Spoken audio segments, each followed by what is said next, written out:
This is Hugh Mackenzie and you're watching Sporting Icons. Okay, so Anthony Joshua has explained why he reacted the way that he did following the Oleksandr Usyk fight, where he grabbed two of Usyk's belts, threw them to the floor and gave a speech. And he says that the reason why he reacted the way that he did was already because, he did everything that he could to try and win the fight and he didn't get his name called.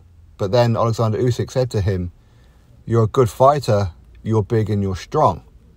Now, Anthony Joshua understood or understands now that Oleksandr Usyk's limited English, he didn't mean it to be any kind of offensive thing. So Anthony Joshua has, of course, apologised to Usyk, and he even sent Vladimir Klitschko a personal message to apologise to Usyk on behalf of him.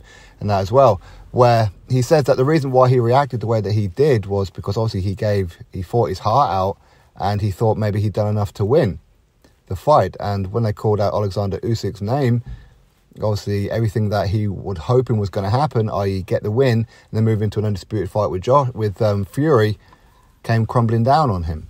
And he says that those who have an African Caribbean background often get called big and strong and not much else. And that's kind of why he reacted the way that he did. But he understands that Usyk didn't mean it the way that he took it at the time. He was just highly emotional.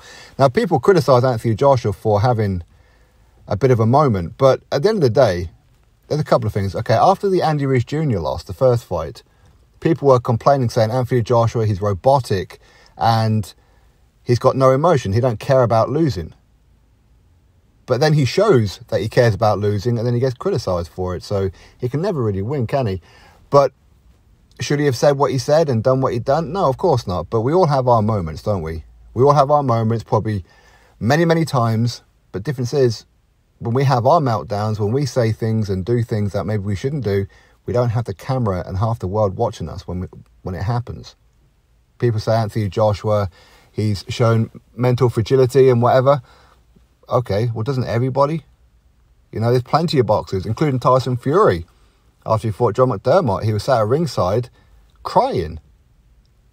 You know, and it happens. Fighters go through hell. You know, they put their body through hell. They go and fight and perform in front of a crowd. And in Anthony Joshua's case, millions of people around the world. So, of course, when you lose and you put everything into it, you're going to have a bit of a reaction. Of course you are. And most people will. He can be there and he can be humble and say congratulations and blah, blah, blah. But then, of course, you get people saying he don't care. He didn't really try. Well, he did care.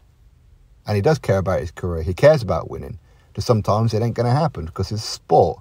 When there's two people in the ring, at some point, one day, you're going to lose. Sometimes you come up against somebody who you can't beat. That's just the nature of the sport. But anyway, I'm sure at some point, maybe, these guys will have a third fight. Joshua, of course, is going to be fighting Jermaine Franklin on April the 1st, which really sucks for me because I'm actually live streaming a fight that night from ratings. So anyway, what can you do? Anthony Joshua gives his reasons why I had a meltdown. Justifiable, I think. Not that you need to justify it, because as I said, everybody has their moments. Drop your thoughts below, click thumbs up, subscribe. Catch you next video.